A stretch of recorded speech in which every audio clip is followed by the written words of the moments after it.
আল্লাহ পাক কোরআন শরীফের মধ্যে ইরশাদ করেছেন, ইউরিদুনা লিইউতফিউ নূরাল্লাহি বিআফওয়াহিহিম ওয়াল্লাহু মুতিম্মু নূরিহি ওয়ালাউ কারিহাল কাফিরুন।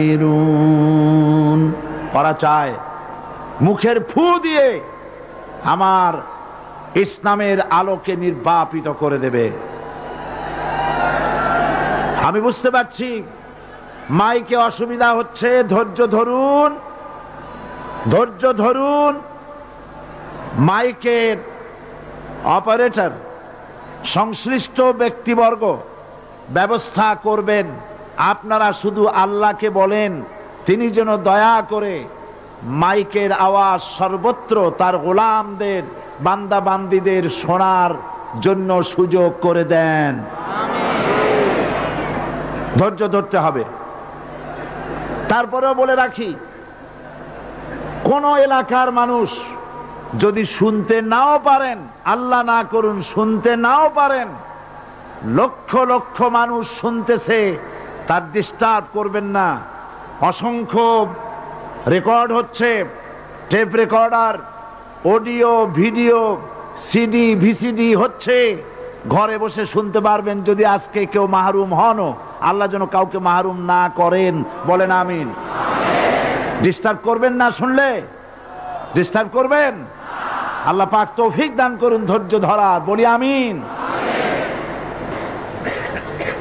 মাইকের কাজে নিয়োজিত ব্যক্তিবর্গ, আপনারা ঘুরে ঘুরে কষ্ট করে খোঁজ খবর রাখেন কোথায় মাইক হাত উঁচু করে, যেখানে মানুষ হাত নাড়ে সেই সব এলাকায় কি হয়েছে চোখ রাখুন এবং ব্যবস্থা গ্রহণ করুন। তো আল্লাহ পাক বলছেন ওরা চায় মুখের ফু দিয়ে শুনতে পারবেন। থামেন, শুনতে পারবেন, অপেক্ষা করেন। আল্লাহ পাক বলছেন মুখের ফু দিয়ে ওরা আমার আলোকে নির্বাপিত করতে চায়, কিন্তু আমার আলোকে তারা নির্বাপিত করতে পারবে না। আমি আমার দ্বীনকে পূর্ণতা দান করব। জোরে বলেন আলহামদুলিল্লাহ। কবি বলছেন, সতে জাকা রহা হ্যায় আজল সে তা ইমরোজ, সতে জাকা রহা হ্যায় अज़ल से ता इमरोज़, चरागे मुस्तफ़ा भी से शरारे बुलाबिस।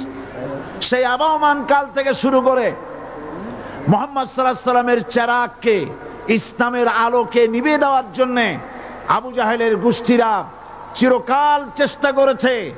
আল্লাহ পাক তাদের এই বাতিলের সৃষ্ট টর্নেডো, গর্কি, জলোচ্ছ্বাস, ঘূর্ণিঝড়কে সবকিছু উপেক্ষা করে মুহাম্মদ সাল্লাল্লাহু আলাইহি সাল্লামের ইসলামের, আল্লাহর ইসলামের চেরাগকে, বাতিকে জ্বালিয়ে রেখেছেন। জ্বলছে, জ্বলবে, কিয়ামত পর্যন্ত কেউ নিভাতে পারবে না।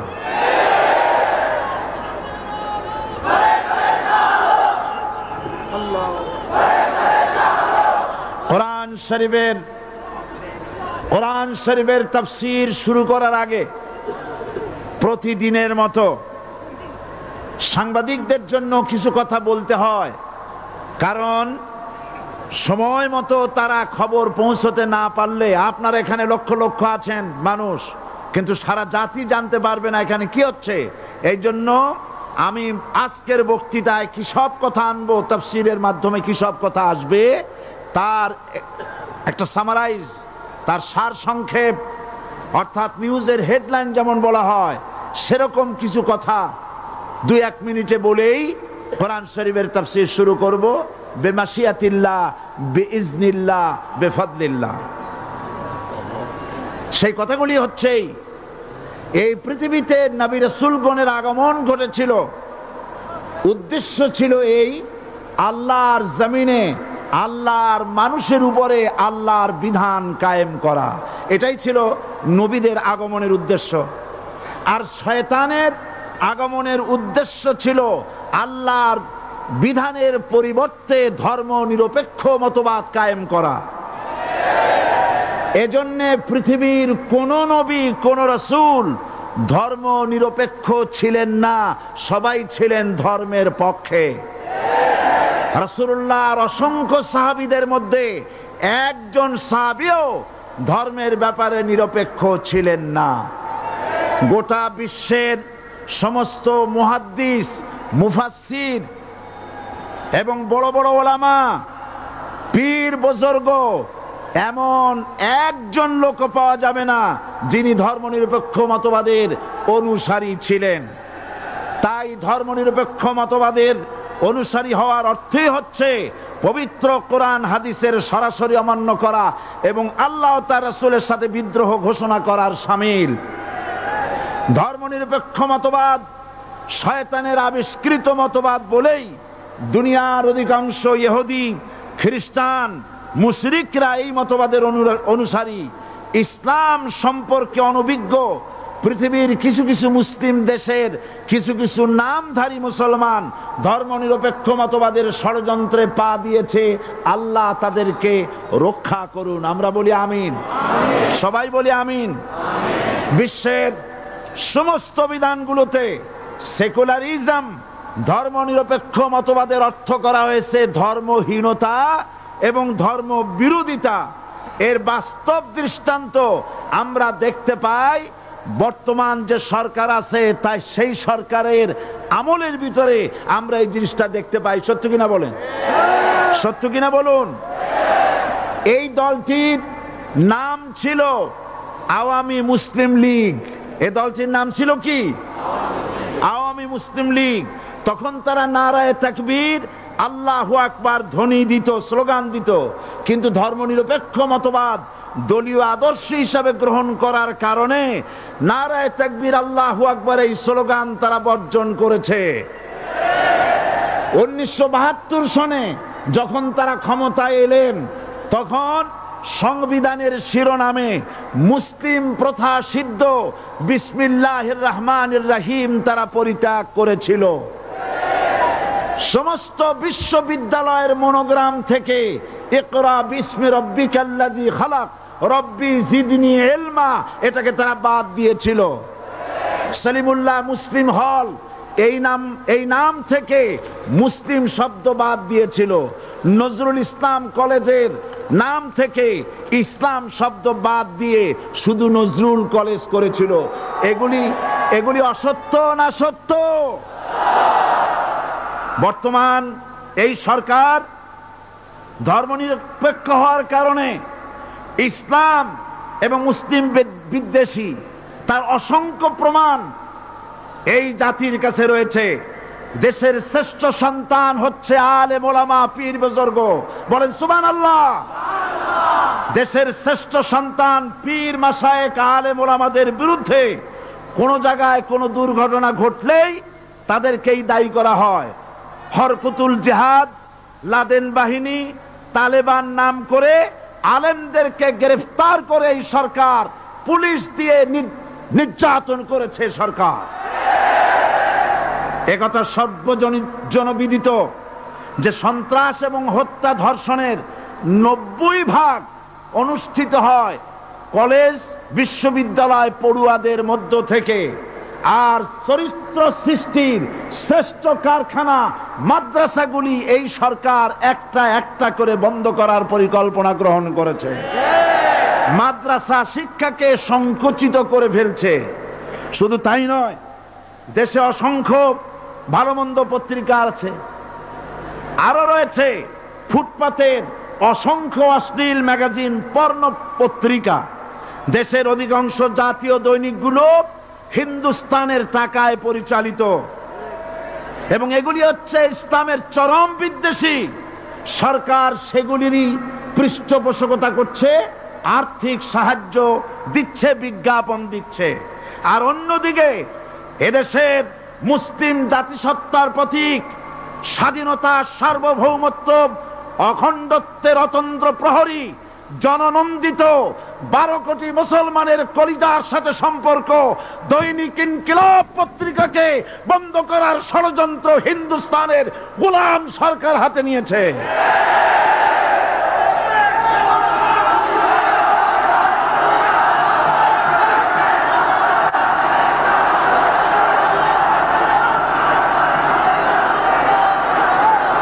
সরকার বস্তুনিষ্ঠ সাংবাদিকতায় ভয় পায়, ইসলামের পক্ষে কথা লিখলে ভয় পায়। এজন্য তারা দৈনিক ইনকিলাব এবং তার পরিবারের গায়ে হাত দেওয়ার প্রস্তুতি নিয়েছে। দৈনিক ইনকিলাবের সম্পাদকের গায়ে যদি হাত দেওয়া হয়, ইনকিলাব যদি বন্ধ করে দেওয়া হয়, সারা বাংলাদেশ অচল হয়ে যাবে।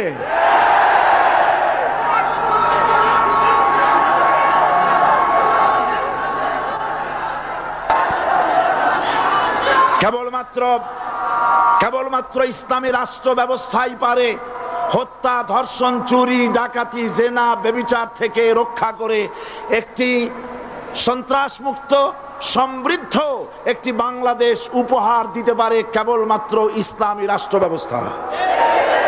সুতরাং অবস্থা দৃষ্টে মনে হয় এরা যদি আরেক আল্লাহ না করুন, বলেন আল্লাহ না করেন, আল্লাহ না করেন, আল্লাহ না করেন, এরা যদি আরেকটাবার ক্ষমতায় যেতে পারে, ৭২-এর সংবিধানকে পুনরুজ্জীবিত করে ধর্মনিরপেক্ষ মতবাদ কায়েম করবে, সেজন্য আজ গোটা তাওহীদবাদী মুসলমানদেরকে জানতে হবে ধর্মনিরপেক্ষ মতবাদ একটি কুফরি মতবাদ। ওলামারা আমাকে সাক্ষী দেন, ধর্মনিরপেক্ষ মতবাদ কুফরি মতবাদ কিনা? এই কুফরি মতবাদকে বাংলাদেশের মাটিতে যাতে কার্যকরী করতে না পারে তার জন্য গোটা তাওহীদি জনতা রুখে দাঁড়ান। আল্লাহ পাক সে তৌফিক গোটা জাতিকে দান করুন বলে আমিন। এবার আসুন কোরআনে কারীমের যে কথাগুলি আমরা আলোচনা করতে চাই, আপনাদের সামনে সূরা বাকারার 255 নম্বর আয়াত আমি তেলাওয়াত করে গত 2 দিন আলোচনা করেছি। আজকে আসেন সেই যেখান থেকে শেষ করেছিলাম সেখান থেকে আলোচনা শুরু করে যাক। সবাই আমার সাথে পড়েন, আউযু বিল্লাহি শাইতানির রাজিম, বিসমিল্লাহির রাহমানির রাহিম।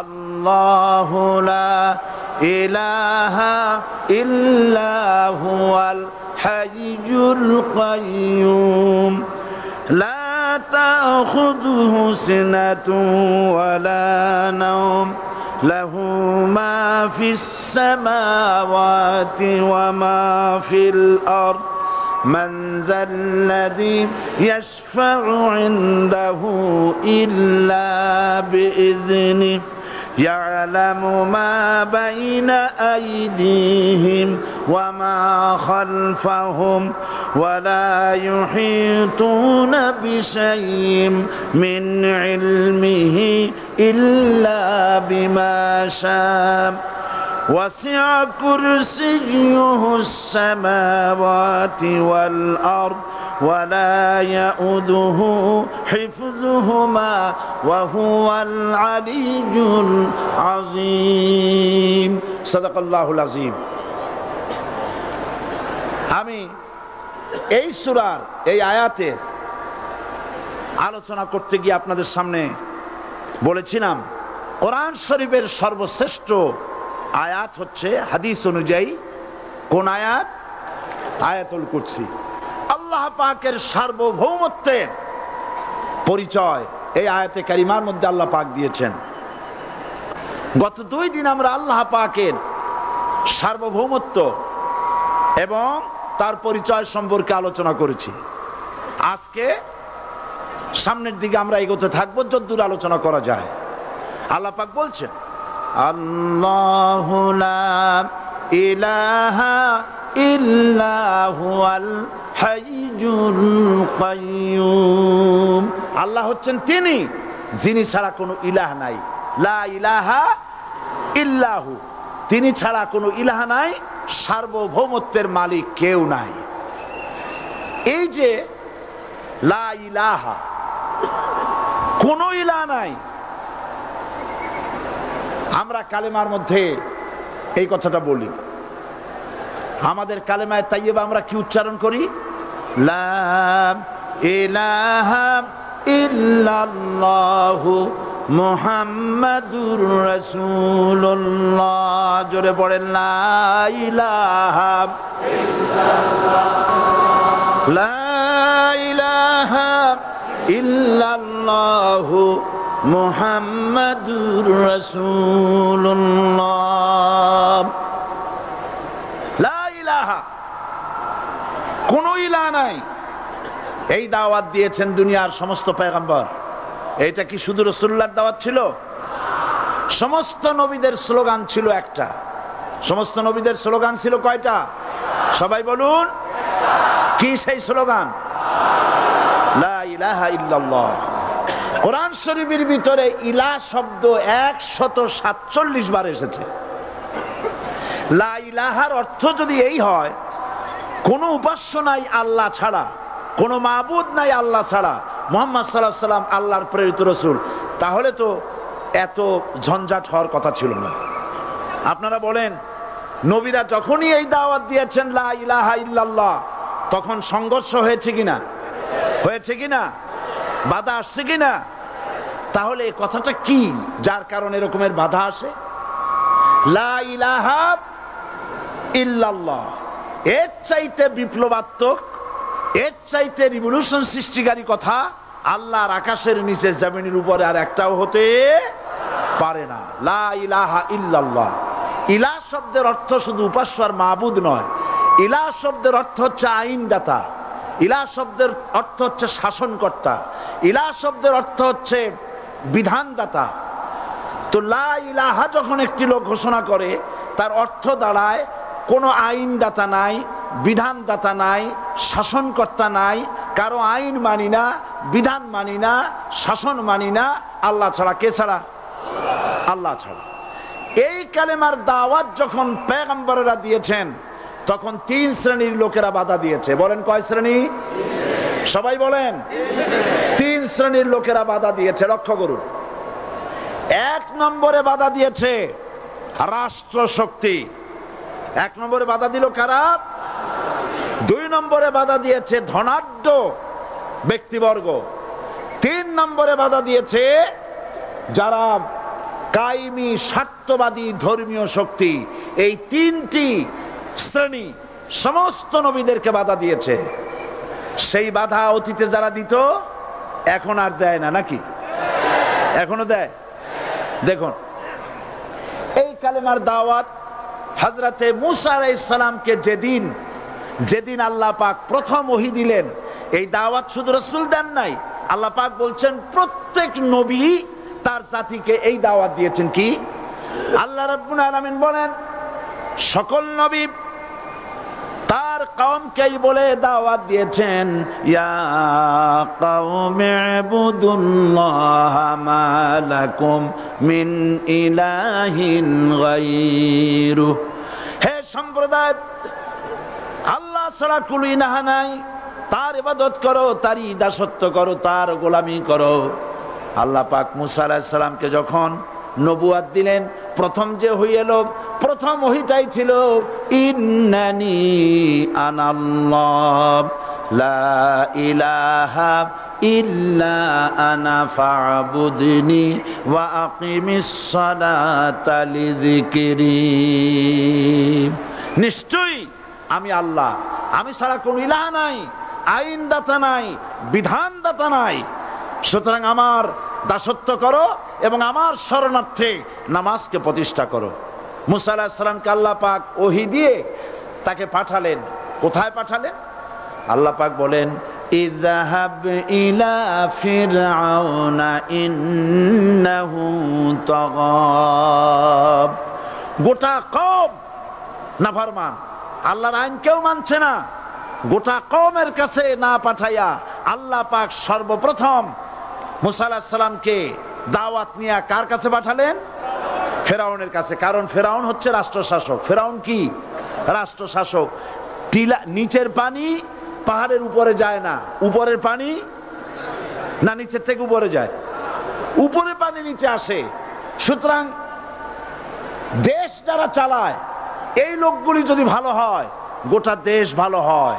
আর সমস্ত মানুষটা যদি, রাষ্ট্র যিনি পরিচালনা করেন, এই লোকগুলি যদি খারাপ হয়, গোটা দেশ খারাপ হতে বাধ্য। এই জন্য আল্লাহ পাক বলছেন, সর্বপ্রথম তুমি ফেরাউনের কাছে যাও এবং এই কালেমার দাওয়াত দাও। হযরতে মূসা আলাইহিস সালাম ফেরাউনের কাছে গেলেন আর দাওয়াত দিলেন, ফেরাউন পড়ে নাও, লা ইলাহা ইল্লাল্লাহ। একটি কথা আপনাদের মনে রাখতে হবে, দুনিয়ার কোন ফেরাউন, কোন নমরুদ, কোন সাদ্দাত, কোন হামান কেউ বলে নাই যে আমি আল্লাহ, আমি রাজ্জাক, আমি খালেক, আমি পৃথিবী সৃষ্টি করেছি। কথা কেউ বলেছে? কেউ বলে নাই। কি বলেছে তারা? ফেরাউন বলেছে, মা আলিমতু লাকুম মিন ইলাহিন গায়রি, আমি তো জানি না আমি ছাড়া আরো কোনো ইলাহ আছে, এ কথা আমার জানা নাই, সুতরাং আমি হচ্ছি ইলাহ, আর তুমি বলছো লা ইলাহা। তার মানে হচ্ছে ওই সময় পয়গম্বরেরা, আল্লাহর নবীর সাহাবীরা, তারা জানতেন যে আমরা কিসের দাওয়াত দেই, আর যারা শুনতো তারাও বুঝতো কিসের দাওয়াত শুনতেছি। আজ আমার দেশে একই কালেমার দাওয়াত দেওয়া হয়, কিন্তু মানুষেরা বুঝতে পারে না কি শুনতেছি। ভাষা জানার ব্যাপারে, বোঝার ব্যাপারে হলো আসল বিষয়। এটা বুঝাতে গিয়ে আমি মাঝে মধ্যে একটা দৃষ্টান্ত দেই এভাবে।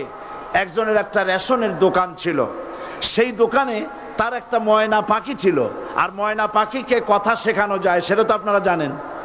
জি, ময়নাকে শিখায়েছে যে লাইন করুন, এক এক করে আসুন। ময়না এই কথা শিখেছে। সকালবেলায় যখন রেশনের দোকানে ভিড় পড়ে গেছে, তখন ওই পাখি খাঁচার মধ্যে বসে বলছে লাইন করুন, এক এক করে আসুন। একদিন খাঁচার দরজা খোলা পেয়ে পাখি উড়ে গিয়ে গাছের ডালে বসেছে।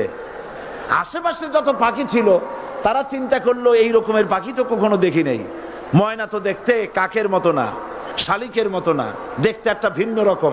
ওরা এসে চতুর্দিক থেকে এই নবান্ত, এই যে নতুন এসেছে, ওরে ঠোকরানো শুরু করেছে চতুর্দিক থেকে। ঠোকরানি খেয়ে ময়না বলতেছে লাইন করুন, এক এক করে আসুন। এখন ময়না তো বোঝে না যে কি বলতেছি, আর যে পাখিরা ঠোকরাচ্ছে তারাও তো বোঝে না যে কি শুনতেছি।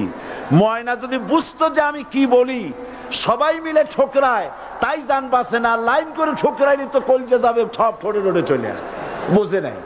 আমাদের অবস্থা তাই হয়েছে। এই যে আপনারা এখানে দাঁড়াইছেন কেন? যারা যেখানে দাঁড়ায়, বসা মানুষেরা অনুরোধ করে বসায় দেন। এত বড় বিশাল মাহফিলে আপনি দাঁড়ায়া কোনো মানুষকে কষ্ট দিবেন না, জায়েজ নাই। মুসলমানদেরকে কষ্ট দেওয়া কবিরা গুনাহ। বুঝতে পেরেছেন? যে যেখানে দাঁড়িয়েছে আপনারা বসা মানুষেরা তাদেরকে বসায় দেন।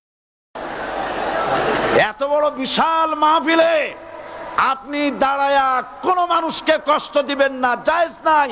মুসলমানদেরকে কষ্ট দেওয়া কবিরা গুনাহ। বুঝতে পেরেছেন? যে যেখানে দাঁড়িয়েছে আপনারা বসা মানুষেরা তাদেরকে বসায় দেন। সুতরাং এই কালেমার দাওয়াত যখন হযরতে মূসা আলাইহিস সালাম দিলেন, ফেরাউন বলল আমি তো জানি না যে আমি ছাড়া আরো কোন ইলাহ আছে, আইনদাতা তো আমি, তুমি নতুন কোথা থেকে আইনদাতা নিয়ে আসছো? ফেরাউন বলছে দেখো, আমারে বাদ দিয়া যদি অন্য কাউকে ইলাহ বলে তুমি মানো, আর সেই শিক্ষা যদি যে জাতিকে দাও, তাহলে আমি তোমাকে ধরে লাআজআলান্নাকা মিনাল মাসজুনিন, আমি তোমাকে কারারুদ্ধ করব, আমি তোমাকে জেলখানায় ঢুকিয়ে দেব। রাষ্ট্রশক্তি প্রথম বাধা দিল কারা? বলেন সবাই। সেই বাধা কি ওখানে শেষ হয়েছে না এখনো আছে? আছে কিনা জোরে বলেন। আমি তোমাকে জেলখানায় ঢুকাবো। হযরতে মূসা আলাইহিস সালাম বলেন ফেরাউন রে, জেলের ভয় আমি করি না, আমাকে জেলের ভয় দেখায়া লাভ নাই। আমি আল্লাহ পাকের পয়গম্বর হযরতে মূসা আলাইহিস সালাম। ফেরাউনের দলবল আছে, লোক লস্কর আছে, তার অস্ত্রের অভাব নাই। আল্লাহ রাব্বুল আলামিন মূসা আলাইহিস সালামের কাছে একটা অস্ত্র দিয়া দিলেন। দিছিলেন কিনা? দিছিলেন কিনা? আল্লাহ পাক হযরত মূসা কি বলেছেন, ওয়া মা তিলকা বিয়ামিনিকা ইয়া মূসা, মূসা রে তোমার হাতে ওটা কি? মূসা আলাইহিস সালাম বললেন এটা লাঠি। আল্লাহ পাক বললেন ফেলে দাও লাঠি, লাঠি ফালায় দিলেন, কি হয়ে গেল? হিয়া হাইয়াতুন তাসআ, লাঠি হয়ে গেল। এখন লাঠি পড়ে সাপ হয়ে গেল। সাপ দেখে নবী হোক, ওলি হোক, সাহাবী হোক আর আলেম হোক, সাপ দেখলে ভয় করে না মানুষের? মূসা আলাইহিস সালাম ভয় পাইছে। আল্লাহ রাব্বুল আলামিন হযরত মূসাকে শোনায় দিলেন, খুযহা ওয়া লা তাখাফ সানুঈদুহা সিরাতাহাল উলা, খোঁজ ধরো, লা তাখাফ ভয় পেও না। আল্লাহ বলছেন ধরো, ভয় পেও না। ধরার সঙ্গে সঙ্গে স্বাভাবিক অবস্থায় ফিরে আসবে, আবার লাঠি হয়ে যাবে। এখন আল্লাহ বলছেন ধরো, মূসা আলাইহিস সালাম কি ভয় পাওয়া উচিত হবে? উচিত হবে? মূসা আলাইহিস সালাম কি ভয় পাইছিলেন? কারণ হচ্ছে এই দুশমনের শক্তিটা খুব বড়ই দেখা যায়, মনে হয় যেন অনেক বড়, কি জানি কি। আল্লাহ পাক বলছেন ইন্না কাইদাশ শায়তানে কানা দাঈফা, শয়তানের চক্রান্ত যতই তুমি মনে করো অনেক ষড়যন্ত্রের জাল বিস্তার হয়ে আছে, আল্লাহ কয় কিছুই না, দাঈফা অত্যন্ত দুর্বল। আল্লাহ পাক বললেন ধরো, মূসা আলাইহিস সালাম সাপ ধরলেন, সঙ্গে সঙ্গে লাঠি হয়ে গেল। ফেরাউন বরদাস্ত করলো না, রাষ্ট্রশক্তির পক্ষ থেকে আক্রমণ শুরু হলো। অপরাধ কি? মূসা আলাইহিস সালামের অপরাধ কি? কি অপরাধ? মাশাআল্লাহ বুঝতে পেরেছেন। অপরাধ হচ্ছে তিনি বলেছেন লা ইলাহা, জোরে বলেন লা ইলাহা ইল্লাল্লাহ। এই কালেমাকে আজ আমরা ভিক্ষার বুলি বানাইছি। এটা হলো সার্বভৌমত্বের বুলি, এটা হচ্ছে আল্লাহ পাকের সার্বভৌমত্বের কথা।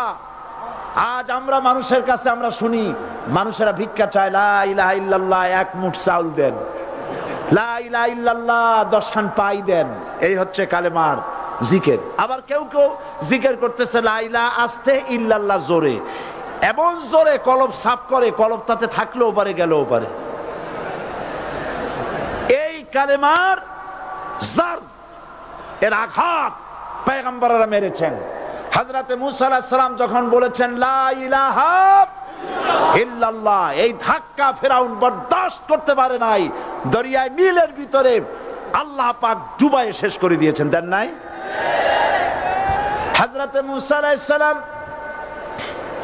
তার উম্মতেরা দরিয়ার পাশে বসে দ্বীনি কথাবার্তা বলতেছেন। এমন সময় ফেরাউন, তার শত্রু হচ্ছে মূসা আলাইহিস সালাম। শত্রু কেন? মূসা কি ফেরাউনের পাকা ধানে মই দিয়েছে নাকি? বলেন আপনারা। তার হালের গরু পিটায় মারছে নাকি? অপরাধ হলো তিনি আল্লাহর জমিনে আল্লাহর আইন প্রতিষ্ঠার কথা বলেছেন। এই শুধুমাত্র এই অপরাধে ফেরাউন তার দলবল নিয়ে 3 দিক থেকে আক্রমণ করেছে। মূসা আলাইহিস সালামের উম্মতেরা ভয় পেয়ে গেছেন। তারা বলছেন ইন্না লামুদরাকুন, আমরা পাকড়াও হয়ে গেছি।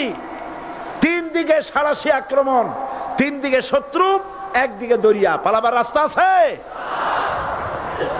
হযরত মূসা আলাইহিস সালাম ভয় পেয়ে গেলেন, সারেন্ডার করলেন না। হযরত মূসা আলাইহিস সালাম বললেন কাল্লা, কখনো নয়, ভয় পাওয়ার কোনো কারণ নাই। রব্বি সায়াহদিন, অবশ্যই আমার রব আমার জন্য রাস্তা করে দিবেন। ভয় পাইও না, আমার রব রাস্তা করে দিবেন।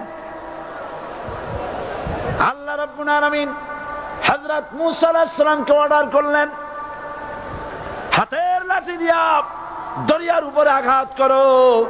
হযরতে মূসা আলাইহিস সালাম দরিয়ার উপর আঘাত করলেন। রাস্তা ছিল দরকার একটার, এক বাড়িতে আল্লাহর হুকুমে লাঠি দিয়ে একটি আঘাত করার সঙ্গে সঙ্গে হযরত মূসার তার সঙ্গী সাথী দরিয়া পার হওয়ার জন্য দরিয়ার মধ্যে দিয়ে আল্লাহ 12টা রাস্তা পয়দা করে দিলেন। সে আল্লাহ আছে না নাই? এত আসতে বলেন কেন? ভয় পাওয়ার কারণ আছে?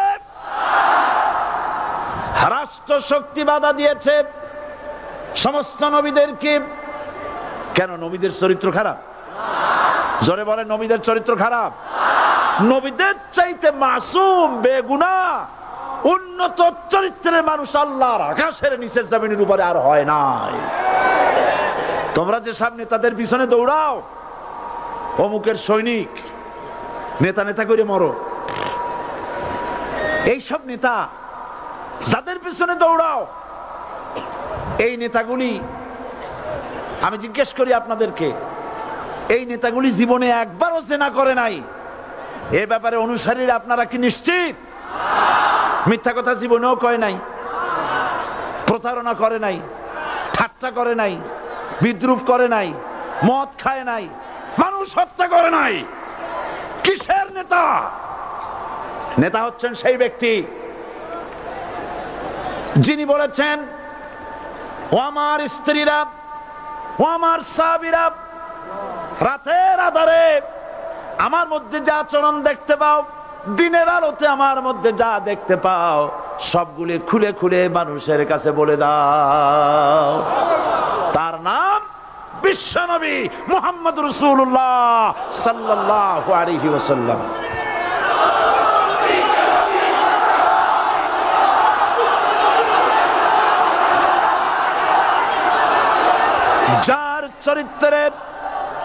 যার চরিত্রের সার্টিফিকেট আল্লাহ রাব্বুল আলামিন নিজে দিচ্ছেন, ওয়া ইন্নাকা লাআলা খুলুকিন আযীম।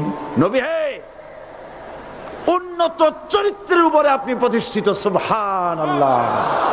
কে সার্টিফিকেট দিচ্ছেন? আযীম, আযীম। আরবিতে চওড়াকে বলা হয় আরিদ, গভীরতাকে বলা হয় আমিক। কত প্রশস্ত, যা মাপার কোনো ফিতা নাই, কত গভীর, যা মাপার কোনো যন্ত্র নাই, এইটাকে আরবিতে বলা হয় আজিম। সুবহানাল্লাহ বলতে ইচ্ছে করে না? ও নবী, তোমার চরিত্র এমন যা মাপার মতো যন্ত্র পৃথিবীতে নাই। এই সার্টিফিকেট দিলেন কে? সমস্ত নবীরাই চরিত্রবান, নবীরা মাসুম বেগুনাহ। সুবহানাল্লাহ বিহামদিহি। সেই নবীরা মার খান নাই? খেয়েছেন কিনা বলেন? কারা মেরেছে? রাষ্ট্র শক্তি। কারা মেরেছে? কারণ নবীরা বলেছেন লা ইলাহা ইল্লাল্লাহ। পড়েন সবাই, লা ইলাহা ইল্লাল্লাহ। আপনিও যদি নবীদের মতো, সাহাবীদের মতো বুঝা এই কলেমার দাওয়াত দেন, বাধা আসবেই। বোঝাবুঝির ব্যাপার, বুঝতেই সারলো। কত মাহফিল হয় বাংলাদেশে, হয় না? কোনো বাধা নাই, ঠিক কিনা? কত পূজা হয়, পার্বণ হয়, গান হয়, থিয়েটার হয়, গুনাহগার বিবির গান হয়, কত কিছু হয়। কোনো বাধা আছে? তাফসীরের মাহফিলে বাধা। কারণ ওরা বুঝতে পেরেছে এ তাফসীরের মাহফিলে গাজীর গীত হয় না, এ তাফসীরের মাহফিলে আল্লাহর সার্বভৌমত্ব কায়েমের আন্দোলন চলে।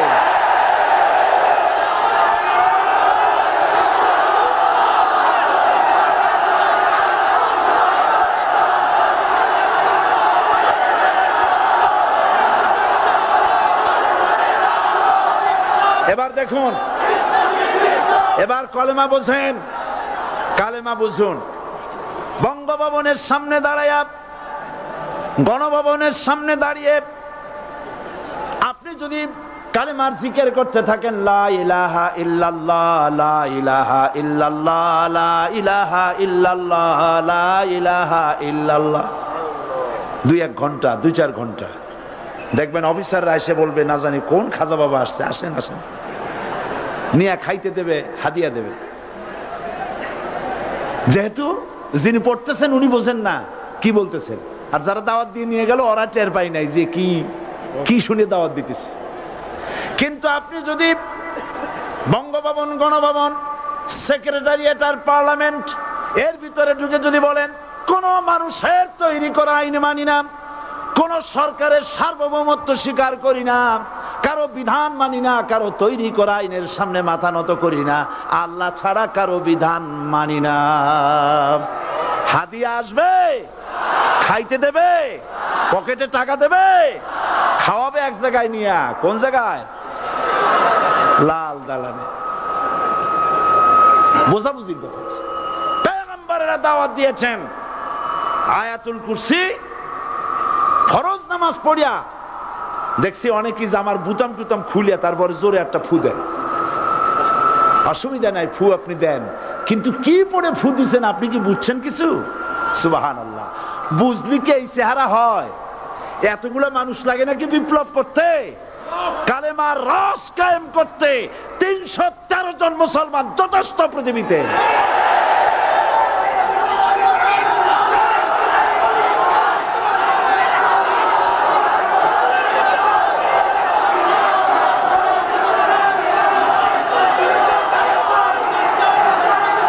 আল্লাহ পাক কোরআনে কারীমের মধ্যে আল্লাহ পাক বলেছেন এমন একজন নবী পাঠাই নাই।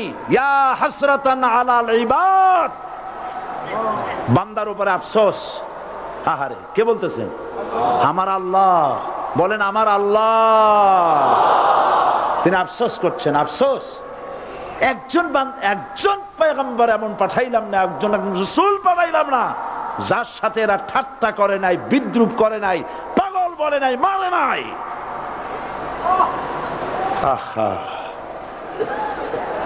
অপরাধ আল্লাহর সার্বভৌমত্ব প্রতিষ্ঠার অপরাধ। হযরত ইব্রাহিম আলাইহিস সালাম তিনি যখন এই কালেমার দাওয়াত দিয়েছেন নমরুদের বিরুদ্ধে, নমরুদ বলেছে মান আশাদ্দু মিন্না কুওয়া, আমার চাইতে শক্তিশালী আর কে আছে? আনা রব্বুকুমুল আলা, আমি তোমাদের বড় প্রভু। নাউজুবিল্লাহ। কই থেকে একটা তুমি বলছো লা ইলাহা ইল্লাল্লাহ, আমি তো ইলাহ। হযরত ইব্রাহিম আলাইহিস সালাম কি কালেমার দাওয়াত পেশ করার অপরাধে অগ্নিকুণ্ডের ভিতরে ফালাবার ব্যবস্থা হয়ে গেছে। আল্লাহ পাক সব ঘটনা কোরআনে বলে দিয়েছেন কিনা বলেন? কেন বললেন এই সমস্ত কথা? এই জন্য বলেছেন ফেরাউন মরে যাবে, নমরুদ মরে যাবে, কিন্তু তাদের প্রেতাত্মারা যুগে যুগে তারা বেঁচে থাকবে। আগুনের ভিতরে ফালাবার ব্যবস্থা হয়েছে। আল্লাহ পাক বলে দিয়েছেন আমার রাস্তায় যদি চেষ্টা করো, জিহাদ করো, আমার সাহায্য তোমরা পাবে। ওয়া কানা হাক্কান আলাইনা নাসরুল মুমিনিন, মুমিনদেরকে সাহায্য করা আমি আল্লাহর জন্য ওয়াজিব। সুবহানাল্লাহ বলবেন না? আলহামদুলিল্লাহ বলবেন না? আমার জন্য ওয়াজিব মুমিনদেরকে সাহায্য করা। ইব্রাহিম আলাইহিস সালামকে আগুনে ফেলানো হচ্ছে। হযরত জিবরাইল বলেন ইব্রাহিম তোমাকে আগুনের ভিতরে ফেলানো হতেছে, আমার কাছে সাহায্য চাও, আমি তোমারে বাঁচায় দেব। হযরত ইব্রাহিম আলাইহিস সালাম তিনি বললেন জিবরাইল আমার পরীক্ষা চলতেছে, আমাকে ডিস্টার্ব করো না, আমি তোমার কাছে সাহায্য কেন চাইবো? আমি তো এমন কোন অন্ধ আল্লাহর ইবাদত করি না যিনি তার বান্দার দুঃখ দুর্দশা নিজের চোখে না দেখেন। পরীক্ষা পাস করছে না? পাস করছেন কিনা? হযরত ইব্রাহিম বলেন শোনো জিবরাইল, আমি যদি আগুনের ভিতরে পড়ে যাই আর আগুনে পুড়ে যদি ভস্ম হয়ে যায়, আমার আল্লাহ যদি এতে খুশি হন, তাহলে আমি আমার রব্বুল আলামিনকে খুশি করার জন্য এভাবে 1000 বার পুড়তে আমি রাজি আছি। ইব্রাহিম আলাইহিস সালাম আগুনের ভিতরে পড়ে গেলেন। আল্লাহ রাব্বুল আলামিন আগুনের প্রতি নোটিশ করে দিলেন ইয়া নারু কুনি বারদাও ওয়া সালামান আলা ইব্রাহিম, আগুন আমার ইব্রাহিমের জন্য শান্তিদায়ক ঠান্ডা হয়ে যা। ইব্রাহিম আলাইহিস সালাম জ্বলছেন? পুড়ে গেছেন? নমরুদ তার প্রাসাদের ছাদে বসে ইব্রাহিম আলাইহিস সালামের পোড়া দৃশ্য দেখে আনন্দ করবে, আগুনের দিকে তাকায় দেখে ইব্রাহিম আরামে বসে আছেন, পোড়া তো দূরের কথা জামাও পরে নাই। ও ডাক দিয়া বলে, রে আগুন, গোটা জাতি নিয়ে তোর পূজা করলাম, আমার দুশমন কেন জ্বালাইতে পারিস না? তোর জ্বালানো শক্তি কি নষ্ট হয়ে গেছে নাকি? আগুনের ভিতর থেকে আওয়াজ বেরিয়ে এলো, নমরুদ, আমার ভিতরে দাহ্য শক্তি, জ্বালানো শক্তি আছে কি নাই যদি প্রমাণ করতে চাও, টেস্ট করতে চাও, তুই নিজে আয়, তোরে সুদ্ধা তাম দুনিয়া জ্বালাই দিতে পারি, ইব্রাহিমের এক গাছা পশম জ্বালাইতে পারি না। বিশ্বকবি আল্লামা ইকবাল কি সুন্দর করে বলেছেন, আজ ভি হো জু ইব্রাহিম কা ইমা पैदा आग कर सकती है एक अंदाजे गुलिस्तां पैदा। ইব্রাহিমের ঈমান যদি আজও কোথাও হয় বিদ্যমান, করতে পারেন অগ্নিকুণ্ডে খুবসুরত এক গুলিস্তান। এখনো যদি ইব্রাহিমের সন্তানদেরকে আগুনের মধ্যে ফেলে দেওয়া হয়, আর ইব্রাহিম ঈমান যদি থাকে, আগুনকে ফুলের বাগান বানাবার ক্ষমতা আল্লাহর আছে। চিরকাল আল্লাহ পাক এই কালেমাকে দিয়েছেন আল্লাহর সার্বভৌমত্বকে প্রতিষ্ঠা করার জন্য। আয়াতুল কুরসি শুধু পড়ে বুকে ফু দেওয়ার জন্য নয়, পড়েন আমার সাথে, আল্লাহু লা ইলাহা ইল্লাহু আল হাইয়ুল কাইয়্যুম। দুনিয়ার সমস্ত পয়গম্বর অত্যাচারিত হলেন, শুধু তাই নয়, বিশ্ব নবী আখেরি জামানার পয়গম্বর নবী মুহাম্মদ রাসূলুল্লাহ সাল্লাল্লাহু আলাইহি ওয়াসাল্লাম জাতির কাছে আসলেন। তিনি এসে বললেন, ইয়া আইয়ুহান নাস কুলু লা ইলাহা ইল্লাল্লাহ। প্রথম দাওয়া শুনছেন কথা? রাসূলুল্লাহ বলছেন, ও জাতি, আমার রাসূল তো মক্কার রাসূল না শুধু, মদিনার রাসূল না শুধু, আরবি ভাষা ভাষীদের রাসূল না শুধু, আমার নবী কি নবী? চিল্লায় বলেন। তাই তিনি বলেছেন, ও বিশ্বের মানবতা, বিশ্বের মানব গোষ্ঠী, যদি মুক্তি পেতে চাও, নাজাত পেতে চাও, উচ্চারণ করো, বিশ্বাস করো, আমল করো, বলো লা ইলাহা ইল্লাল্লাহ। জোরে পড়েন, লা ইলাহা ইল্লাল্লাহ, লা ইলাহা ইল্লাল্লাহু মুহাম্মাদুর রাসূলুল্লাহ। আবু জাহেল বুঝছিল কলেমার অর্থ? কথা বলেন না কেন? আবু জাহেল বুঝছিল? উতবা, সাইবা, মুগিরার গোষ্ঠীরা বুঝছিল? বুঝেছে। তারপরে তারা চিন্তা করলো যে সর্বনাশ তো করছে, লা ইলাহা, কোন ইলাহ নাই, আইনদাতা নাই, বিধানদাতা নাই, তাহলে আমরা কি ঘরে বসে বসে কি করব? উনি নতুন একজন ইলাহ নিয়ে আসছে, আল্লাহ ছাড়া কোন ইলাহ নাই, তাহলে আমাদের কাজটা কি? প্রথমে তারা চেষ্টা করলো যে একটু দেখি নরম নরম ভাবে হয় নাকি। চলে গেল আবু তালেবের কাছে, আসে না দিছে, বললো, আবু তালেব, তুমি তো কুরাইশদের নেতা, তোমার ভাইয়ের ছেলে কয়টাই কি? কি আশ্চর্যজনক কথা, লা ইলাহা ইল্লাল্লাহ, আল্লাহ ছাড়া কোন ইলাহ নাই, তা আমরা করব কি? তোমার ভাতিজাকে বুঝাও লা ইলাহা ইল্লাল্লাহর দাওয়াত বন্ধ করে দিক, এর বিনিময়ে টাকা লাগে টাকা দেব, সোনা লাগে সোনা দেব, যত সুন্দরী মেয়ে চায় তাও দেব, নেতৃত্ব চায় তাও দেব, তবু যেন কালেমার দাওয়াত না দেয়। আসিনে কা হাদিসে আছে কিনা? নবীজি যখন বাড়ি ফিরলেন, চাচা আবু তালেব নিজের কলিজার টুকরা সন্তান হযরত জাফর আলীর চাইতে তিনি ভালোবাসতেন কলিজার মতো করে মুহাম্মদ সাল্লাল্লাহু আলাইহি সাল্লামকে। বলছে, বাবা, এমন কথা কেন বলো যাতে লোকেরা খেপে যায়? এই কথাগুলি বলো না, ওরা আমার কাছে এই সব প্রস্তাব দিয়ে গিয়েছে। রাসূলুল্লাহ প্রস্তাব শুনে এগ্রি করলেন। জি, আমার নবী বলেন, ও আমার চাচা আবু তালেব, প্রস্তাবকারীদেরকে শুনিয়ে দিন। হুজুরের সাথে তখন অনেক লোকজন নাকি, অনেক অস্ত্রপাতি, কিচ্ছু নাই, আল্লাহর শক্তি ছাড়া কিছুই নেই। আমার নবী বলেন, ও আমার চাচা আবু তালেব, প্রস্তাবকারীদেরকে শুনিয়ে দেন, যেটা দেওয়া সম্ভব সেটা তো দূরের কথা, যেটা দেওয়া সম্ভব নয় তাও যদি তারা দিতে পারে আমার এই যেমন আকাশের সূর্যটা ধরে এনে ওরা যদি আমার ডান হাতে তুলে দেয়, আকাশের পূর্ণিমার চাঁদটা ধরে যদি বাম হাতে আমার তুলে দেয়, এর বিনিময়ে এক মুহূর্তের জন্য তাওহীদের দাওয়াত আমি বন্ধ করে দেব না। সুবহানাল্লাহ।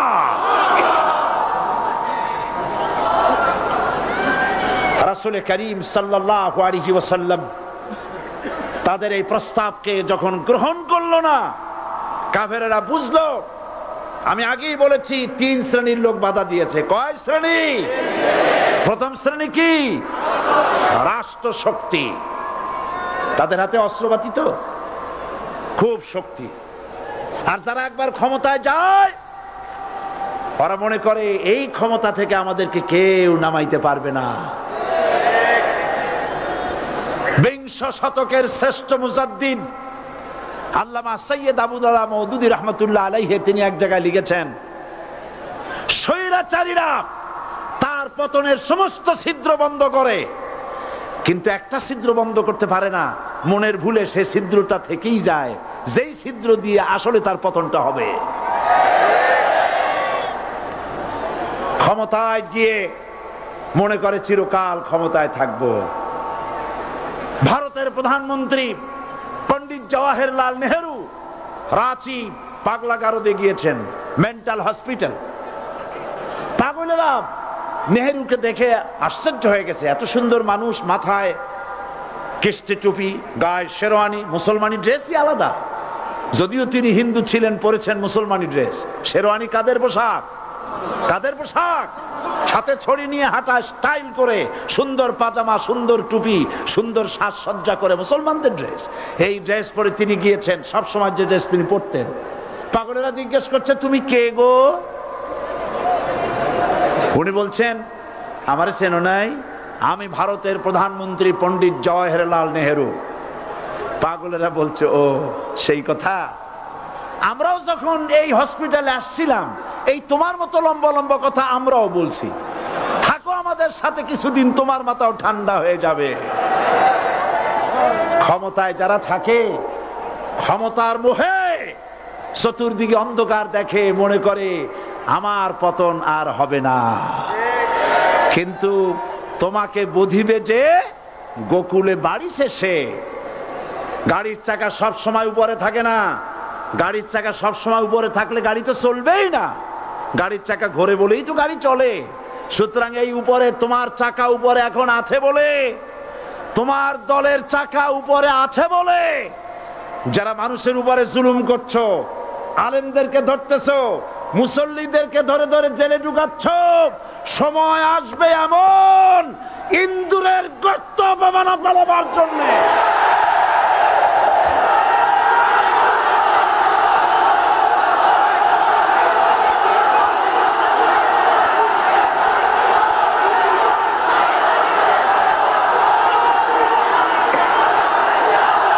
আবু জাহেলের গোষ্ঠী মনে করেছে সোজা আঙ্গুলে ঘি যখন উঠলো না, আঙ্গুল বাঁকা করতে হবে। শুরু হয়ে গেল অত্যাচার, শুরু হয়েছে না? হযরত সুমাইয়া রাদিয়াল্লাহু তাআলা আনহা কি নির্মম ভাবে, নিষ্ঠুর ভাবে তাকে শহীদ করা হলো। খাব্বাব, হুবাইব, হযরত খাব্বাব রাদিয়াল্লাহু তাআলা আনহুকে দেখে হযরত ওমর একদিন বলছিলেন, খাব্বাব তোমার পিঠে এত গর্ত কেন? এত গর্তওয়ালা পিঠ আর এত চিকুন কোমর আমি তো জীবনেও দেখিনি। হযরত খাব্বাব বলেছেন, ওমর জানো না, ইসলাম কবুল করার অপরাধে, কালেমা পড়ার অপরাধে কাফির বেঈমানেরা আমাকে মারধর করেছে। যখন আমি তাদের মারে কালেমা ছাড়ি নাই, তখন আগুন জ্বালায়া আগুনের আংটার উপরে, আংটা আগুনের উপরে আমাকে চিৎ করে শোয়ায়া, আমি যেন নড়াচড়া করতে না পারি সেজন্য আমার বুকের উপরে পাথর চাপা দিয়া রেখেছে। আগুনে গোশত পুড়ে পুড়ে আগুন ভিতরে ঢুকেছে, গায়ের রক্ত আর চর্বি গলে গলে পড়ে আগুনগুলো নিভেছে। ওই পিঠে যে গর্ত হয়েছে আজও পর্যন্ত সেই গর্ত মিটে যায় নাই। হযরত খাব্বাব রাদিয়াল্লাহু তাআলা আনহু বলছেন, বুখারী শরীফে হাদিসে ভাবে এসেছে, ওয়ান খাব্বাব বিন আরিত রাদিয়াল্লাহু তাআলা আনহু আন্নাহু قال شكونا إلى رسول الله صلى الله عليه وسلم وهو متوسد بردة له في ظل الكعبة। আমি গেলাম রাসূলুল্লাহর কাছে, যে দেখি হুজুর বাইতুল্লাহ শরীফের ছায়ায় আরাম ফরমাচ্ছেন। আমি কাছে গিয়ে বললাম, আলা তাস্তানসিরু লানা আলা তাদউ লানা ইয়া রাসূলুল্লাহ, হে রাসূল আপনি কি আমাদের জন্য দোয়া করবেন না? আপনি কি আমাদের জন্য আল্লাহর কাছে সাহায্য প্রার্থনা করবেন না? মার খেয়ে খেয়ে তো শেষ হয়ে গেলাম। শুনতেছেন আপনারা? আল্লাহর নবী উঠে বসলেন, বললেন, খাব্বাব শোনো, তোমাদের আগে যারা এই পৃথিবীতে এসেছিলেন দ্বীনের দাওয়াত দেওয়ার জন্য, সমকালীন রাষ্ট্র শক্তি তাদেরকে ধরতো, ফায়ুখাজুর রাজুলু ফায়ুহফারু লাহু ফিল আরদ, তার জন্য তারে ধরে নিয়া মাটির মধ্যে গর্ত করত, ফায়ুজআলু ফিহা, এরপরে সেই গর্তের ভিতরে তাকে কোমর পর্যন্ত গেড়ে দিত। সুম্মা ইউতা বিল মানশার, এরপরে করাত আনা হতো, ফায়ুদাউ আলা রাসিহি, এরপরে করাতটা মাথার উপরে রাখা হতো, ফায়ুজআলু নিসফাইন, এরপরে করাত দিয়া চিরে চিরে জীবিত মানুষটাকে দ্বিখণ্ডিত করে ফেলে দিত। মা ইয়াসুদ্দুহু যালিকা আন দীনি, এত কষ্ট দেওয়ার পরেও, এত জুলুম করার পরেও দ্বীনের দায়ীদেরকে এক চুল পরিমাণ আল্লাহর রাস্তা থেকে তারা সরাই দিতে পারে নাই। ওয়াল্লাহি, ও খাব্বাব, আমি আমার আল্লাহর নামে কসম করি। ও মুসলমান, কে কসম করতেছে? আল্লাহ রাসূল। আমি আমার আল্লাহর নামে কসম করি, ওয়াল্লাহি লা ইউতাম্মান্নাল্লাহু হাযাল আমর হাত্তা ইয়াসির রাকিবু মিন সানা ইলা হাজরামাউত। সেদিন বেশি দূরে নয়, ইয়েমেনের রাজধানী সানা থেকে শুরু করে সৌদি আরবের হাজরামাউত পর্যন্ত হাজার হাজার মাইল, এই দীর্ঘ পথে যুবতী নারী তার সৌন্দর্যের পশ্চা নিয়া, আর ধনাঢ্য ব্যক্তিরা সওদাগরেরা তাদের টাকা পয়সা নিয়া একাকে নিয়ে অথবা দলবদ্ধ ভাবে মানুষেরা যাতায়াত করবে। লা ইয়াখাফু ইল্লাল্লাহ, মানুষের মনের মধ্যে কোনো ভয় থাকবে না। এমন একটা সময় আসবে, ওয়ালাকিন্নাকুম তাস্তাজিলুন, অথচ তোমরা বড্ড তাড়াহুড়ো করছো। তাড়াহুড়ো করো না, অপেক্ষা করো, ধৈর্য ধরো, মার খাও, জেলে যাও, শহীদ হও, আল্লাহর রাজ কায়েম হবেই হবে।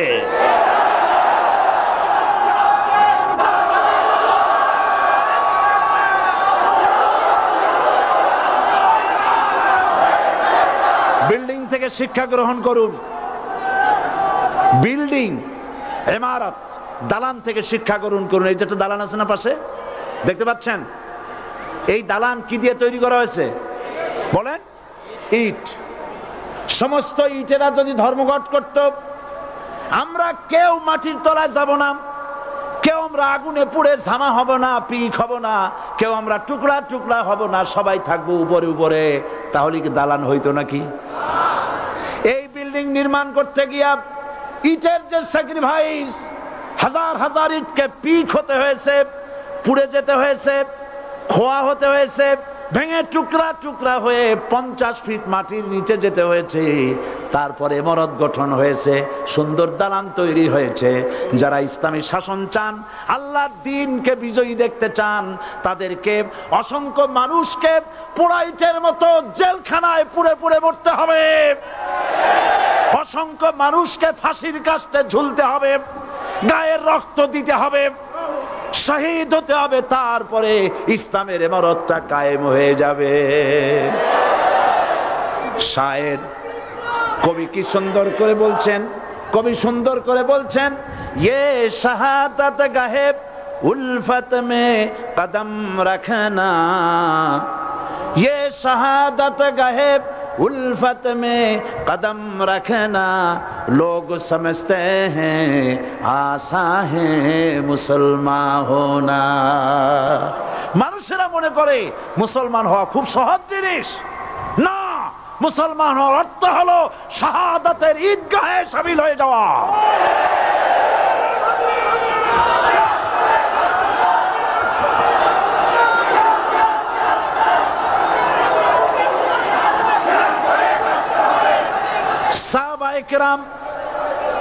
সাহাবায়ে কেরাম মার খেলেন, এবার স্বয়ং আল্লাহর নবীর গায়ে হাত তুলল। আবু জাহেল এসে হুজুরকে মারলেন, গলায় চাদর দিয়া এমন জোরে টান মেরেছে রাসূলুল্লাহ পড়ে গিয়েছেন। হাদিসে এসেছে হুজুরের চোখ মোবারক ঠিকরে পড়ে যেতে চেয়েছে, চেহারা মোবারক লাল হয়ে গিয়েছে, জমিনের উপরে আছাড় মেরে ফেলেছে। রাসূলের এই অবস্থা দেখে হযরতে হামজা তখনও কাফের ছিলেন, শিকার থেকে এসে তিনি এই দৃশ্য দেখলেন, দাসীর মুখে শুনলেন, ছুটে চলে গেলেন আবু জাহেলের বাড়িতে। যায় বলে, আবু জাহেল রে, তুই মুহাম্মদ সাল্লাল্লাহু আলাইহি ওয়াসাল্লাম মেরেছিস, বল কেন মারলি? এমন ভালো মানুষ তো জীবনেও চোখে দেখি নাই, যিনি কোনো মিথ্যা কথা বলেন না, ভালো ভালো কথা বলেন, এক আল্লাহর গোলামি করার জন্য বলেন। এই সব ভালো কথা বলার জন্যই তুই তারে মারলি নাকি? আরে আবু জাহেল, তুই কি মনে করেছিস মুহাম্মদ সাল্লাল্লাহু আলাইহি ওয়াসাল্লাম তার পিতা আব্দুল্লাহ মারা গেছে বলে মুহাম্মদ সাল্লাল্লাহু আলাইহি ওয়াসাল্লাম এতিম হয়ে গেছে মনে করেছিস নাকি? জেনে রাখ, মুহাম্মদ সাল্লাল্লাহু আলাইহি ওয়াসাল্লামের পিতা আব্দুল্লাহ মারা গেছে, কিন্তু চাচা হামজা তো মরে যায় নাই। হাতের ধনুক দিয়া এমন জোরে আঘাত মারলেন, আবু জাহেলের মাথা ফেটে রক্ত ফিনকি দিয়ে বেরিয়ে এলো। হযরতে হামজা ঘরে ফিরে এসে রাসূল করিম সাল্লাল্লাহু আলাইহি ওয়াসাল্লামের মস্তক মোবারক কোলে উঠায় নিলেন আর বললেন, বাবা, তোমাকে মেরেছে বলে আমি আবু জাহেলের মাথাটা ফাটাই দিয়ে আসছি, তুমি খুশি হও। হুজুর বলছেন, চাচা, কার মাথা ফাটাইছো এইটা বলে আমারে খুশি করতে পারবা না। হযরতে হামজা বলেন, তুমি কি হলে খুশি হবে? হুজুর বলেন, হামজা চাচা গো, আমি খুশি হব যদি একটিবার চাচা তোমার মুখে শুনতে পাই ঈমানের কালেমা। হযরতে হামজা বলেন, মুহাম্মদ সাল্লাল্লাহু আলাইহি ওয়াসাল্লাম, আমি বুঝতে পেরেছি তুমি কোনো সাধারণ মানুষ নয়। সাধারণ মানুষ হলে পরে তুমি প্রতিশোধে বিশ্বাসী হতে, খুশি হতে। প্রতিশোধে বিশ্বাসী হও নাই, তুমি অবশ্যই আল্লাহর নবী, কোনো সন্দেহ আমার নাই। তুমি সাক্ষী থাকো, আমি পড়ে নিলাম, লা ইলাহা ইল্লাল্লাহু মুহাম্মাদুর রাসূলুল্লাহ। জোরে পড়ে, লা ইলাহা ইল্লাল্লাহু মুহাম্মাদুর রাসূলুল্লাহ। ঘাবড়াবার কারণ নাই। এর অর্থ এই নাই যে আপনারা কালেমার দাওয়াত দিবেন আর রাষ্ট্রশক্তি আপনারে পিটাইতেই থাকবে, আপনার কোনদিন আপনার সুদিন ফিরে আসবে না। বিষয়টা কি এমন না? আমার আল্লাহর ওয়াদা শুনুন, ওয়ালা তাহিনু ওয়ালা তাহজানু ওয়া আনতুমুল আলাউনা ইন কুনতুম মুমিনিন। মুমিন যদি হও, আমি তোমাদেরকে বিজয় দান করব। সুবহানাল্লাহ বলেন। আজ যদি আমাদের উপরে বিপদ এসে থাকে, তাহলে তার একমাত্র কারণ পূর্ণাঙ্গ ঈমানের অভাব আমাদের মধ্যে রয়েছে, ঠিক কিনা? আজ পৃথিবীতে সব থেকে মার খায় কারা? চিল্লায় বলো। আলজেরিয়ায় কারা? বসনিয়ায় কারা? চেচনিয়ায় কারা? প্যালেস্টাইনে কারা? আহা, প্যালেস্টাইনের মুসলমানদেরকে মেরে মেরে শেষ করে দিল। দেখছেন ছবিতে না? দেখেন না? প্যালেস্টাইনের মুসলমানদের যে কে যখন মারা হচ্ছে, বাংলাদেশের প্রধানমন্ত্রী তখন আমেরিকায় ক্লিনটনের সঙ্গে কথা বলতেছেন। তিনি ক্লিনটনের কাছে তার পিতৃ হত্যার জন্য দায়ী সাজাপ্রাপ্ত 3 জন ব্যক্তিকে ফেরত চাচ্ছিলেন। আমার দৃষ্টিতে এটা কোনো অপরাধ নয়। সন্তান তার পিতার প্রতি আকর্ষণ থাকবেই। আমার আপত্তি সেখানে আপনি প্রধানমন্ত্রী শুধু শেখ পরিবারের প্রধানমন্ত্রী নন, শুধু আওয়ামী লীগের প্রধানমন্ত্রী হওয়া উচিত নয় আপনার, আপনি পৃথিবীর দ্বিতীয় বৃহত্তম বাংলাদেশের 12 কোটি মুসলমানের প্রধানমন্ত্রী। পিতৃ হত্যার আসামি ফেরত চাইলেন, কিন্তু বিল ক্লিন্টনের আশ্রয় প্রশ্রয় লালিত পৃথিবীর অসভ্য জাতি সন্ত্রাসী ইহুদিরা প্যালেস্টাইনের মুসলমানদেরকে পাখির মতো গুলি করে হত্যা করছে, আপনি কেন এর জবাব চাইলেন না?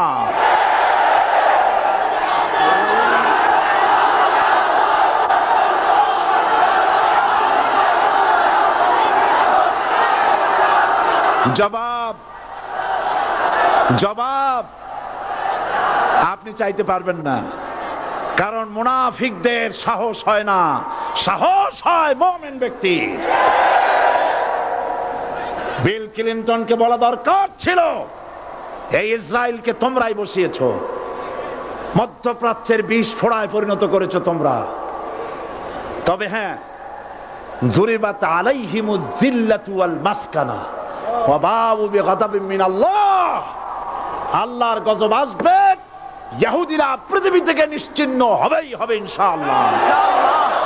দেখেছেন তাকায়া, প্যালেস্টাইনে ইসরায়েলিরা হেলিকপ্টার, গানশিপ, কামান, বোমা নিক্ষেপ করছে, আর প্যালেস্টাইনের শিশু কিশোর যুবকেরা ইহুদিদের নিক্ষিপ্ত বোমা আর কামানের মোকাবেলা করতেছে পাথর দিয়ে। আমি আমার অন্তরের অন্তঃস্থল থেকে ধন্যবাদ জানাই, মোবারকবাদ জানাই খালিদ বিন ওলীদের উত্তরসূরি, খাব্বাব খোবাইবের উত্তরসূরি প্যালেস্টাইনের ওই সব যুবকদেরকে যারা কাফের বেঈমান ইহুদিদের মোকাবেলা করতেছে ইট আর পাথর দিয়ে। আর আমি আমার অন্তরের অন্তঃস্থলের সমস্ত ঘৃণা দিয়ে আমি ধিক্কার জানাই পৃথিবীর মুসলিম শাসকদেরকে, যারা মুসলমানদের মার দেখে চুপ করে যারা বসে আছে।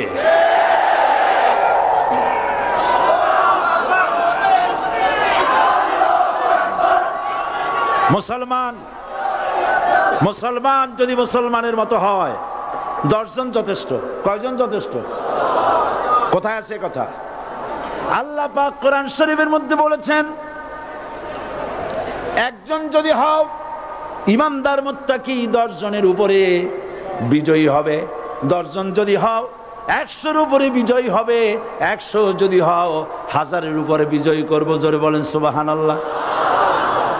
কবি বলতেছেন, ফিজায়ে বদরে পয়দা কুন ফেরেশতে তেরি নুসরত কো উতার সকতে গর্দু সে কতর অন্দর কতর আবি। বদরের মুসলমানদের মতো ঈমান আনো, তাহলে আকাশ থেকে কাতারে কাতারে ফেরেশতা নাজিল করে দিয়ে আল্লাহ পাক তোমাদেরকে সাহায্য করবেন। সুবহানাল্লাহ। সে আল্লাহ আছে না নাই? জোরে বলেন, আছে না নাই?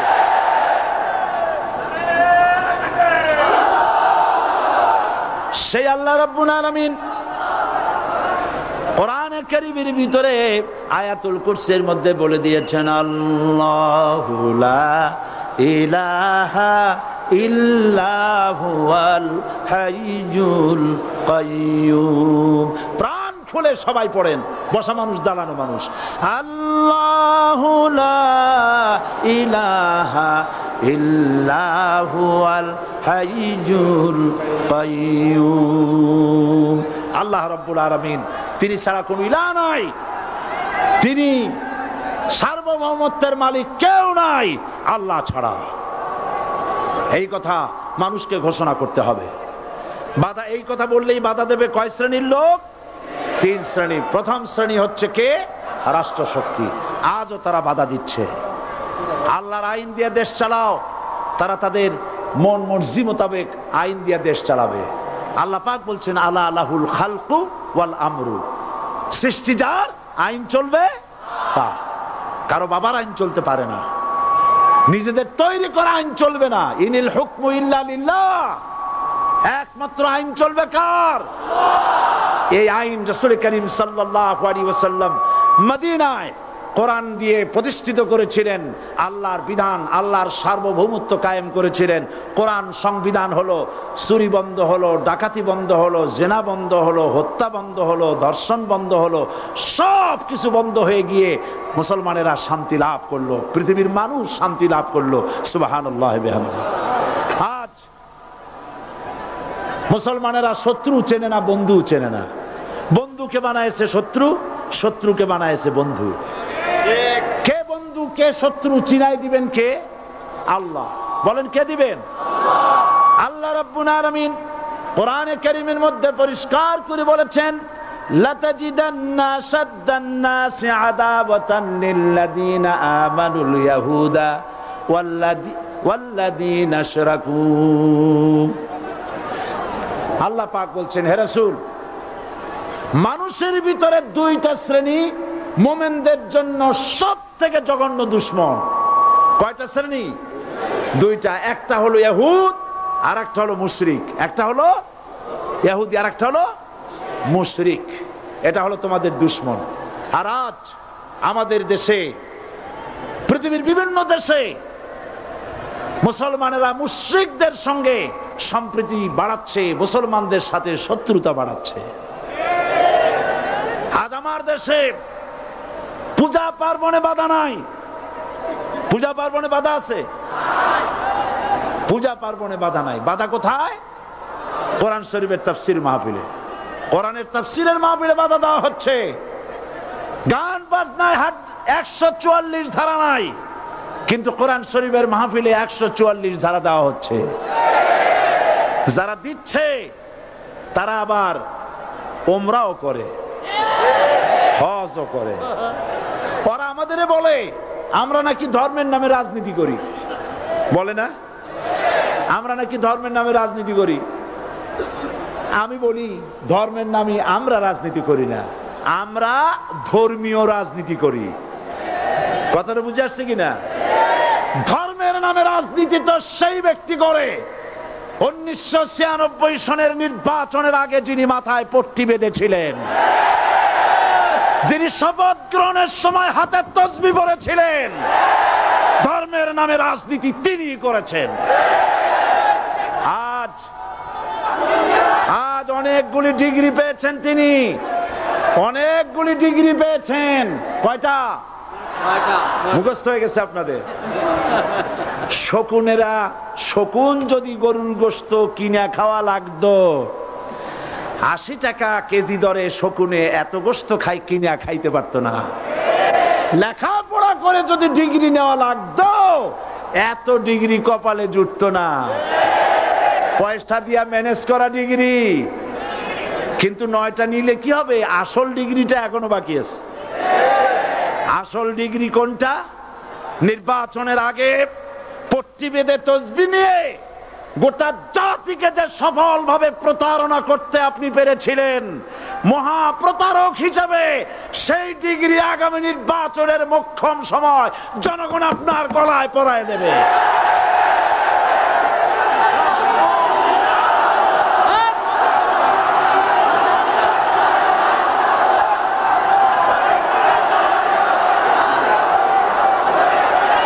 সুতরাং ধর্মের নামে রাজনীতি নয়, আমরা ধর্মীয় রাজনীতি করি। আমরা এই কোরআনের রাজনীতি করি। এই কোরআন নিয়ে বাঁচতে চাই, এই কোরআন নিয়ে মরতে চাই। এই কোরআন থেকে আমাদেরকে বিচ্ছিন্ন করতে চায় কাফের, বেঈমান, মুশরিকেরা। ও আমার জাতি, কোরআন থেকে যারা বিচ্ছিন্ন করতে চায়, তোমরা কি তাদের বিরুদ্ধে জিহাদের জন্য প্রস্তুত থাকবে?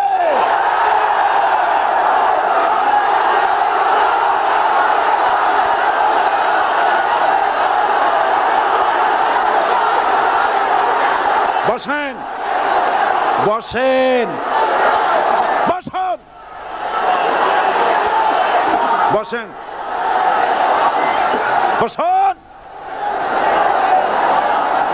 আমি বুঝতে পেরেছি বিষয়টা কি। আসরের পরের থেকে বসা তো, সুযোগ পাইয়া খাড়া হইয়া কোমর সোজা করলেন। বসেন, সবাই বসেন। কোমর সোজা হয়ে গেছে, বসেন। এত বড় মাহফিল জীবনে আর একটা পাবো নিশ্চয়তা আছে কি? জোরে বলেন আছে? আজ আমাকে কথা বলতেই হবে ইনশাআল্লাহ, কারণ আগামীতে আবার আপনাদের সাথে দেখা হবে কিনা আমি জানি না। কথা বলতেই হবে। বসেন, কেউ দাঁড়িয়ে থাকবেন না। আমি দেখতে পাচ্ছি বাংলাদেশের ভাগ্য আকাশে উত্তর গগনে কালো মেঘ জমা হয়েছে, ঝড়ের পূর্বাভাস লক্ষ্য করছি। যদি মোকাবেলা করতে না পারেন সক্ষম ভাবে, এমন অন্ধকার গাঢ় কালো অমাবস্যার রাত আসতে পারে যার সুবে সাদেক হওয়া অসম্ভব। সুতরাং আপনারা কি কাপুরুষের মতো কাফের মুশরিকদের গোলামি করে মরতে চান? বিড়ালের মতো 500 বছর বেঁচে থাকার কোনো লাভ নাই। সিংহের মতো 1 ঘন্টা বাঁচতে চাই। আমাদেরকে বলা হয় সাম্প্রদায়িক উস্কানিমূলক কথা নাকি আমি বলি। পত্রপত্রিকা দিছে না তারা? সাম্প্রদায়িক উস্কানি কথা, সাম্প্রদায়িক উস্কানিমূলক কথা বলি। সেই জন্যই বোধহয় শত শত মুসলিম আমাদের কাছে এসে মুসলমান হয়। মানুষে আর বোকা বানানো যাবে না। যাবে কি? আর বোকা বানানো যাবে? তারপর বলছে কি? এরপরে বলছে আমাকে বলছে রাজাকার। শুনে রাখো চট্টগ্রামের লক্ষ লক্ষ জনতা, পার্লামেন্টে যখন আমাকে এই কথা বলা হয়েছিল, আমার পার্লামেন্টের কলিগ জাফরুল্লাহ চৌধুরী সাহেব বসে আছেন এখানে,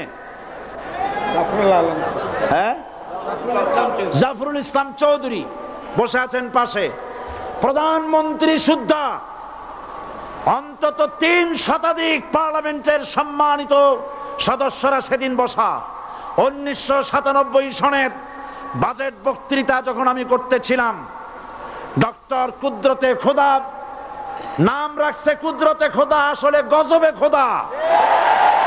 এই লোকটি নাস্তিক, ইসলামের চূড়ান্ত দুশমন। তার প্রণীত শিক্ষা ব্যবস্থার যখন সমালোচনা করছিলাম, ট্রেজারি বেঞ্চ থেকে আমাকে বলা হলো রাজাকার।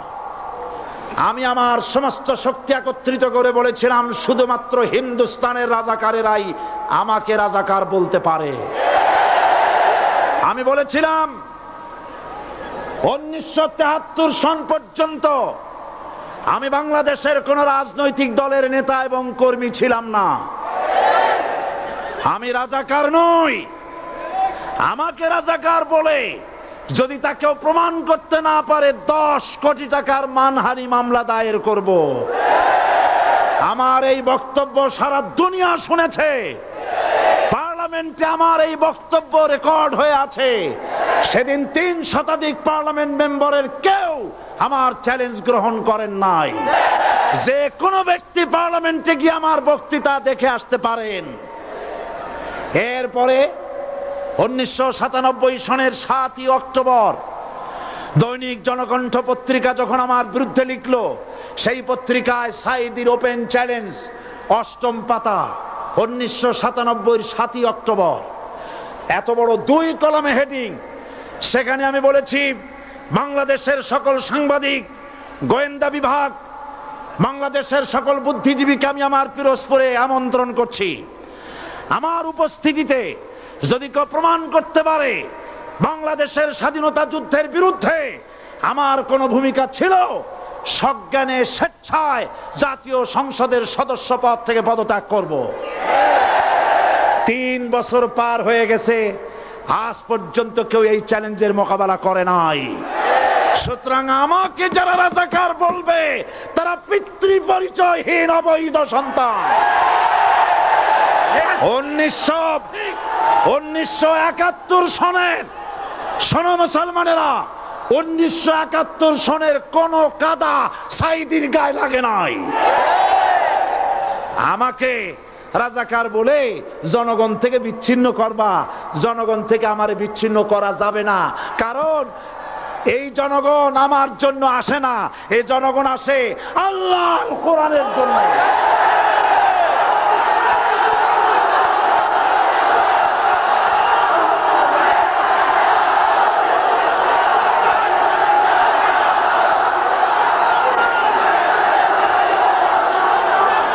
আজকে আজ যারা ইসলামের কথা বলে, যারা ইসলামের কথা বলে তারাই রাজাকার, তারাই মৌলবাদী। মৌলবাদী বললে আমরা অসন্তুষ্ট হই না, কারণ মৌলবাদী শব্দটা আসছে মূল থেকে। মৌল শব্দ এসেছে মূল থেকে। মূলবাদী তার মানে যারা মূলে আছে। মূল হলো কোরআন, মূল হলো হাদিস, মূল হলেন আল্লাহ, মূল হলেন আল্লাহ রসুল। আমরা আছি মূলে। এখন বলেন তো মূলের শক্তি বেশি না আগার শক্তি বেশি? আমাদের যারা মৌলবাদী বলে ওরা হলো আগাবাদী। মূলে আছে কত কোটি? 12 কোটি। মূলে আছে কত কোটি? আর আমাদের যারা মৌলবাদী বলে ওই থাকো গাছের আগায়, আমরা মূলে। লাফালাফি বেশি করবা না, 12 কোটিতে গাছের গোড়া আসতে নানা দেবে, মামু বাড়ি দিল্লি গিয়ে পড়বা, বাংলার জমিনে জায়গা হবে না। এ কথা বিশ্বাস করো। বাংলাদেশের মুসলমানদের শরীরে এক বিন্দু রক্ত থাকতে শয়তানের তৈরি করা ধর্ম নিরপেক্ষ মতবাদ বাংলার জমিনে কায়েম হতে দেওয়া হবে না, হবে না।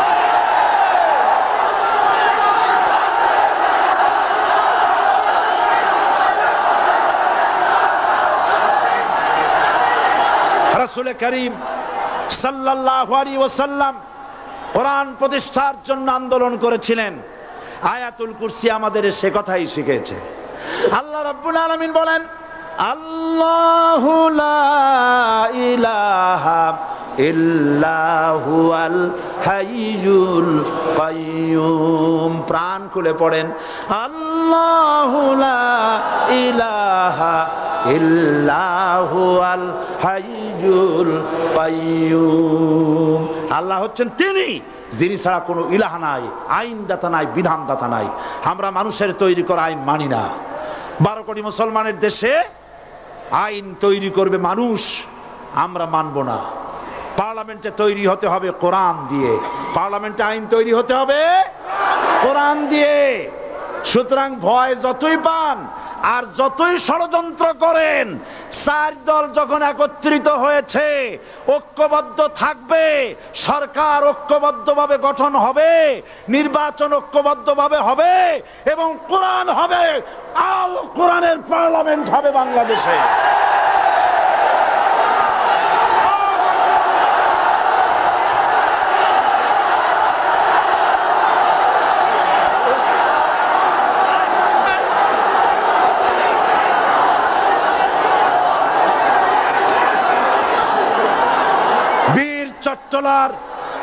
বীর চট্টলার মুসলমানেরা, বীর চট্টলার মুসলমানেরা স্বাধীনতার ঘোষণা, এই চট্টগ্রাম থেকে স্বাধীনতার মহান ঘোষক প্রেসিডেন্ট জিয়াউর রহমান সাহেব দিয়েছিলেন। এই চট্টগ্রাম থেকেই ইসলামী রাষ্ট্রের ঘোষণা হবে।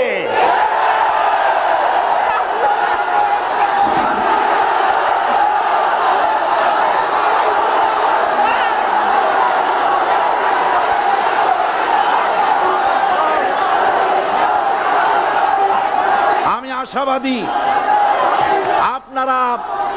আপনারা অবশ্যই তা পারবেন। আমি 100% বিশ্বাস করি ইনশাআল্লাহ। কারণ যে ষড়যন্ত্রের মোকাবেলা করে স্থানীয় রাজনৈতিক দলের নেতৃবৃন্দ কোরআনের মাহফিল সিনায় এনেছেন, আমি প্রথম দিনই বলেছি চট্টগ্রাম তাফসিরুল কোরআন মাহফিল কোন রাজনৈতিক দলের প্রতিনিধিত্ব করে না।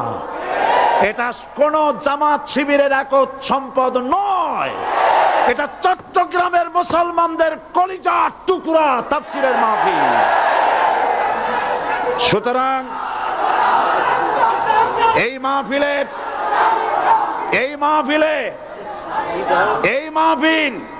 চট্টগ্রামে থাকবে ইনশাআল্লাহ কিয়ামত পর্যন্ত। 144 ধারা 288 হয়ে গেছে, ষড়যন্ত্র পায় পায় চলে গেছে। আমি ওই সব ছেলেদের বলি, সরকারি দলের ছাত্র হইয়া মুসলমানদের বিপক্ষে যাইও না। এদেশের ভাগ হয়ে গেছে দুটো শিবির, বোঝাই যাচ্ছে। একদিকে ভারতের পা চাটা গোলাম নাস্তিক মোরতাদ শ্রেণীর বুদ্ধিজীবী এবং তাদের মদতপুষ্ট সরকার, আর একদিকে ইসলামী শক্তি, ইসলামী দল আর দেশ প্রেমিক জাতীয়তাবাদী শক্তি। একদিকে হিমালয় পাহাড় আর একদিকে সূচো ইঁদুর। আল্লাহ বিজয় দেবে মুসলমানদের। কাদের বিজয় হবে? বাংলাদেশে কোরআনের রাজ কায়েম হোক, তাকে আপনারা চান? কারা কারা চান দু হাত উঁচু করে দেখান। দাঁড়াবেন না, দাঁড়াবেন না।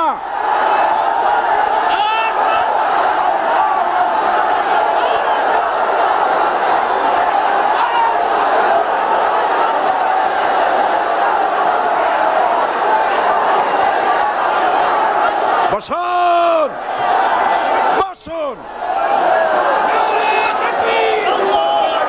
আবার বসেন, বসুন। জোরে সোরে জিকির করেন লা ইলাহা, আরো জোরে লা ইলাহা, লা ইলাহা,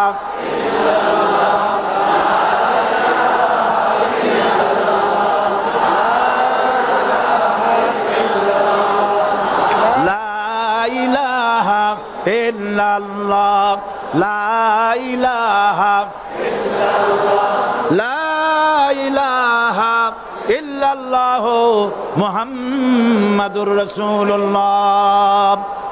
যারা যেখানে দাঁড়িয়েছেন বসুন। তিন শ্রেণীর লোকেরা আল্লাহর কালেমায় বাধা দিয়েছে। কয় শ্রেণী?